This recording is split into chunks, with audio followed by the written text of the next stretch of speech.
Bank exams की तैयारी करनी है ये तो सोच लिया, बट तैयारी करे कैसे, इस चीज को लेकर मन में बहुत सारे क्वेश्चन हैं। एम आई राइट? है ऐसा कि नहीं है? आई एम क्वाइट श्योर ऐसा ही है, तभी आप यहाँ पर बैठकर मुझे सुन रहे हैं। और आज के इस वीडियो में आप सभी स्टूडेंट्स के साथ मैं ये सारी चीज़ों पर डिस्कशन करने वाली हूँ जो आपके लिए इस समय एक बड़ा क्वेश्चन मार्क बने हुए हैं। सो ये तो हमने सोच लिया है कि हमें बैंक एग्जाम्स देने हैं, और ये सोचने के पीछे का कारण भी सॉलिड होना चाहिए भाई। ऐसा नहीं होना चाहिए कि मेरे दोस्त भी तैयारी कर रहा है तो मैं भी कर लेता हूँ। ये आपकी लाइफ के बहुत ही क्रूशल ईयर्स हैं, इनको एम ही वेस्ट नहीं करना, इनको बहुत तरीके से प्लान तरीके से आप लोगों को यूटिलाइज करना है ना। तो अगर आपने सोच लिया है, ठान लिया है कि आपको बैंक एग्जाम्स देने हैं और आपको एक बैंकर बनना है, तो आप बिल्कुल सही जगह हैं, क्योंकि मैं आपको एक अच्छी राइट रिसोर्स क्या होगी उसके बारे में बताने के लिए आई हूँ। तो सबसे पहली चीज़ तो ये है कि आप ये समझ लें कि आपका एक सिलेबस क्या रहेगा, आपको पढ़ना क्या है। ठीक है, मेन चीज़ तो यही है कि आपको ये पता होना चाहिए कि आपका सिलेबस क्या रहने वाला है बैंक एग्जाम्स के लिए। तो मैंने सिलेबस के लिए और भी वीडियोस बनाए हैं और मैं चाहूँगी कि आप उन वीडियोस को देखें, क्योंकि वो बहुत डिटेल्ड वीडियोस हैं।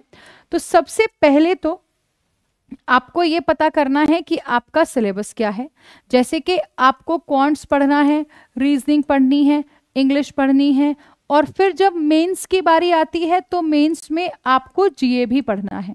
पर पढ़ना इनमें क्या क्या है, कौन कौन से ऐसे टॉपिक्स हैं, ठीक है, जिनका एग्जाम में वेटेज ज़्यादा है। हर सब्जेक्ट के कोई ना कोई टॉपिक ऐसे हैं जिनका एग्जाम में वेटेज ज़्यादा है। जैसे कि अगर मैं क्वांट्स की बात करूं तो अरिथमेटिक काफ़ी इंपॉर्टेंट रोल प्ले करता है। आपकी कैलकुलेशंस के बेसिस पे बहुत सारे क्वेश्चंस आते हैं। और अगर डायरेक्टली बताऊं तो काफ़ी ज़्यादा वेटेज है हमारा डीआई का। ठीक है, अगर 10 से 15 क्वेश्चन डीआई से मिलते हैं तो वहीं 8 से 10 क्वेश्चन आपके जो हैं वो अरिथमेटिक से मिलते हैं क्वांट्स में। रीजनिंग में तो आप सभी को पता है कि सिटिंग अरेंजमेंट और पजल के ही हम लोग को मिल जाते हैं लगभग, आप मान के चलो कि 20 से 25 क्वेश्चंस इन्हीं दो टॉपिक से हमें देखने को मिलते हैं, इनका वेटेज है। इंग्लिश की बात करूं तो रीडिंग कॉम्प्रिहेंशन का बहुत बेसेज है, बहुत ज़्यादा इंपॉर्टेंस है, वेटेज है। ठीक है, और इसमें ही आपको लगभग यहीं से 10 क्वेश्चन डायरेक्टली मिल जाएंगे। तो बहुत ज़्यादा ग्रामर के पीछे नहीं भागना है, हमें रीडिंग भी करनी है, हमको वोकैब भी पढ़नी है, हमें अपने सिलेबस को अच्छे से समझना है सबसे पहले तो। पर एज अ बिगिनर मैम मेरे को तो कुछ समझ ही नहीं आएगा। ओके, गूगल पर ना बहुत सारे प्रीवियस ईयर क्वेश्चंस पड़े हुए हैं, तो आप कोई भी क्लर्क लेवल का, आईबीपीएस क्लर्क या एसबीआई क्लर्क लेवल का एक प्रीवियस ईयर पेपर उठाओ, मेमोरी बेस्ड पेपर जिसे कहते हैं, और फिर उसको एक बार ना अटेम्प्ट करो। आराम से बैठो सुकून से और उसको अटेम्प्ट करो। टाइम वाइम के साथ नहीं, टाइमर नहीं लगाना है, बस बैठ के अटेम्प्ट करो। इससे क्या होगा कि आपको ये समझ में आ जाएगा कि पेपर का लेवल क्या है। मैं मानती हूँ आपसे सारे क्वेश्चंस नहीं होंगे, पर आपको ये समझ में आ जाएगा कि ये चीज आपके लिए डुएबल है या नहीं है, या आपको यहां इस लेवल तक पहुंचने के लिए कितने मेहनत करने की जरूरत है। ठीक है, तो एक क्लियर चेक आपको वहां से मिल जाएगा, एक क्लैरिटी आपको वहां से हो जाएगी कि क्या करना है और कैसे करना है। ठीक हो गई कहानी। सिलेबस समझ लिया और आपने ये भी समझ लिया कि आपको ये करना है और कितना करना है, ये चीजें आपकी क्लियर हो गई। अब नंबर 2 पर आता है कि मैम पढ़ना कहाँ से है और क्या सही रिसोर्स होनी चाहिए पढ़ने की। तो जब आपने ये अटेम्प्ट किया तो इससे आपको एक चीज़ और समझ में आ जाएगी कि आपके कौन कौन से टॉपिक्स ज़्यादा रेलिवेंट हैं। ठीक है, उसकी अंडरस्टैंडिंग भी आपके यहाँ से बन जाएगी। ठीक है, अब मेन मुद्दा ये हो जाता है कि मैम किस तरीके से पढ़ें। देखो, सबसे मेन इंपॉर्टेंट रूल तो मैं आपको यही बताऊंगी कि आप जिस भी टीचर से, आप बहुत सारे वो करो, एक बार थोड़ा R&D करो, थोड़ा अलग अलग वीडियोस देखो, कौन से टीचर के साथ आपका एक अच्छा कनेक्ट बन पा रहा है। टीचर सभी अच्छे होते हैं, सब बहुत मन से पढ़ाते हैं, दिल से पढ़ाते हैं। आपका किस टीचर के साथ एक कनेक्ट डेवलप हो रहा है, किसकी कही हुई बात आपको अच्छे से और जल्दी समझ में आ रही है, आप उनसे पढ़िएगा। ठीक है, अच्छा, एक बार जब आपने टॉपिक पढ़ लिया तो ऐसा नहीं करना है कि आपको उसी टॉपिक को 4 और लोगों से पढ़ना है। मेरा ये मानना है कि अगर आप अच्छे तरीके से पढ़ाई करके चलते हैं तो एक ही बार आपको फाउंडेशन पढ़ने की जरूरत है, उसके बाद आपको केवल उन टॉपिक्स पर प्रैक्टिस करने की जरूरत है, किसी और चीज की जरूरत आपको फिर वहां पर नहीं पड़ेगी। Do you guys get it? ठीक है, राइट। तो आप ऐसे टीचर से पढ़ें जहां से आप अच्छे से समझ पा रहे हैं, टीचर की कही हुई बात आपको अच्छे से क्लियरली समझ में आ रही है, आप उस टीचर के साथ अपना पूरा सिलेबस बैठकर पूरा करें। और एक बार जो पढ़ लिया उसको आपको दोबारा नहीं पढ़ना है, ठीक है। अच्छा, अब ये कोई अगर आपसे कह दे एनसीईआरटीज पढ़ लो, ये पढ़ लो, इस समय ये सब सारी बेवकूफ़ों वाली चीज़ें हैं, एनसीईआरटीज का टाइम नहीं है, ठीक है। अभी हम एनसीईआरटीज नहीं पढ़ेंगे। आप अगर 6 साल बाद पेपर देना है, मतलब 3 साल बाद अगर आपको पेपर देना है, पढ़ लो एनसीईआरटीज। राइट नाउ अगर आपको नेक्स्ट ईयर पेपर देना है तो एनसीईआरटीज अभी आपको नहीं पढ़नी है। आपको कोशिश ये करनी है कि विदिन 6 मंथ्स आप अपना अच्छे से सिलेबस पूरा करके रख दें, ठीक है। अच्छा, अब पढ़ना क्या है, जैसे अगर मैं इंग्लिश से शुरू करूं तो आपको द हिंदू आपके लिए एक ऐसी रिलीजियस रिसोर्स है जो आपको पढ़नी ही पढ़नी है, ठीक है। द हिंदू का एडिटोरियल आपको रोज पढ़ना है। अगर मान लो आपने आज से तैयारी शुरू कर दी है तो आप जिस दिन तक आपका मेंस नहीं हो जाता, मतलब क्लियर रिजल्ट नहीं आ जाता, तब तक आपको रोज ये पढ़ना है, रोज पढ़ना है। उससे क्या होगा, आपकी अंडरस्टैंडिंग डेवलप होगी, ठीक है।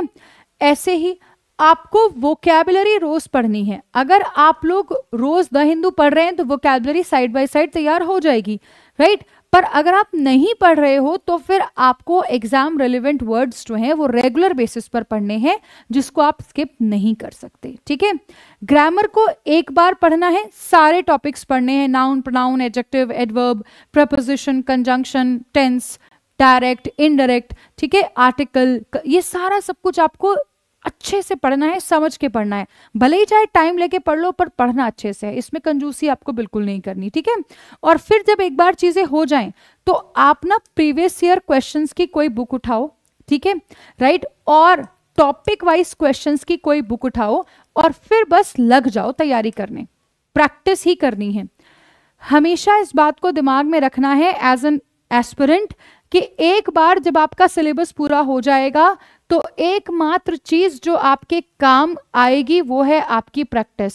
आप जितना प्रैक्टिस करेंगे, जितना हार्डवर्क करेंगे, उतना आपके लिए ये चीजें रेलिवेंट रहेंगी, ठीक है। क्लियर हो गई बात, ठीक है। उतना आपके लिए चीजें इंपॉर्टेंट हो जाएंगी, और इंपॉर्टेंट तो है ऑलरेडी, बट उतना आपके लिए चीजें आसान हो जाएंगी। Got it everyone? तो आपको किस तरीके से करके चलना है, पहले सिलेबस पढ़ना है, और राइट रिसोर्स क्या है, आप सभी स्टूडेंट्स हमारे साथ यहां पर जुड़ सकते हैं इस पर्टिकुलर बैच में। Let me show you this. इस बैच में आप अगर जुड़ेंगे तो सचिन सर आपको गाइड करने वाले हैं रीजनिंग के लिए, ठीक है। सुमित सर आपको गाइड करने वाले हैं क्वांट्स के लिए, और मैं खुद आपको पढ़ाने वाली हूं इंग्लिश, ठीक है। तो आप सभी स्टूडेंट्स बहुत ही अच्छे तरीके से डिटेल में अगर सारे सिलेबस को पढ़ना चाहते हैं प्री मेंस लेवल का, तो आप यहां पर जुड़ सकते हैं। जीए आपका सुषमा तमाम कवर करने वाली है, ठीक है। क्लियर हो गई कहानी? अब किसी को कोई ऐसा बच्चा भी है, मान लो कि मैम हम तो ये अफोर्ड ही नहीं कर सकते, तो हमें कैसे करके चलना है, आप सारे टॉपिक्स निकालो कि मुझे क्या क्या टॉपिक जरूरी हैं, ठीक है। और फिर आपके पास कोई तो रेलेवेंट बुक होगी जिसमें कॉम्पिटिटिव लेवल की सारी चीजें दी होंगी, वहां से पढ़ना शुरू करो। अगर वो नहीं है और आपको बुक्स खरीदनी है तो आप क्या करेंगे, आप बैंक एग्जाम स्पेसिफिक जो बुक्स हैं आप वही मार्केट से लेंगे।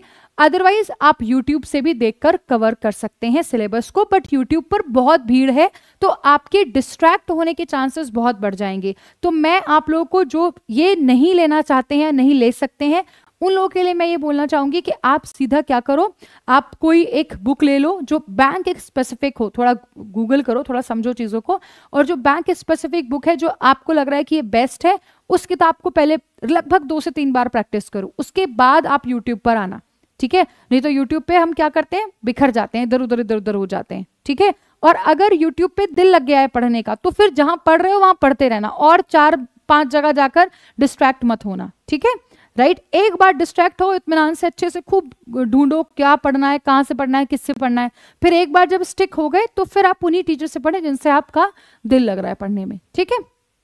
क्लियर हो गई बात? तो आपको इधर जुड़ना है। प्लस अगर आपको सारी चीजों का एक्सेस चाहिए तो आप सीधा महापैक में एनरोल कर सकते हैं। महापैक में आपको सारे के सारे एग्जाम्स मिल जाते हैं। ये एक फाउंडेशन बैच है, ठीक है, ये सब एग्जाम्स के लिए काम करेगा, बट अगर आपको एग्जाम स्पेसिफिक बैचेस भी चाहिए तो महापैक में आपको वो भी मिल जाते हैं। प्री मेंस और इंटरव्यू लेवल तक की सारी चीजें आपको इधर मिलती हैं, और ये 2 अलग अलग वैलिडिटीज में आता है। इसमें हजारों क्वेश्चन हैं, बहुत सारे बैचेस हैं, सब कुछ है इसमें जो भी आपको चाहिए, इसके बाहर आपको कुछ नहीं चाहिए। तो अगर एक ऑथेंटिक और खूब सारी रिसोर्सेज अगर आपको चाहिए मतलब तैयारी करने के लिए, ये बेस्ट है फिर। ठीक है, चलो फिर इतना ही रखते हैं। बाकी सुबह क्लास होता है द हिंदू का, ये बात ध्यान रख लेना। अगर आप रिलीजियसली तैयारी अपनी आज से ही शुरू करना चाहते हैं तो सुबह 8 बजे द हिंदू का क्लास होता है, जिसमें आपको मैं रोज द हिंदू से एडिटोरियल पढ़ाती हूँ, ठीक है, और खूब सारी वोकैबुलरी कराती हूँ। तो आप ये डेली करेंगे, ठीक है, तो आप यहाँ पर आपके लिए यह चीज अच्छी रहेगी। ठीक है बेटा, चलो फिर अभी के लिए मेरे एंड से मैं इस सेशन को इतना ही रखूंगी। अपना ध्यान रखें, पढ़ते रहें, मेहनत करते रहें, आगे बढ़ते रहें, खुश रहें। Thank you so much.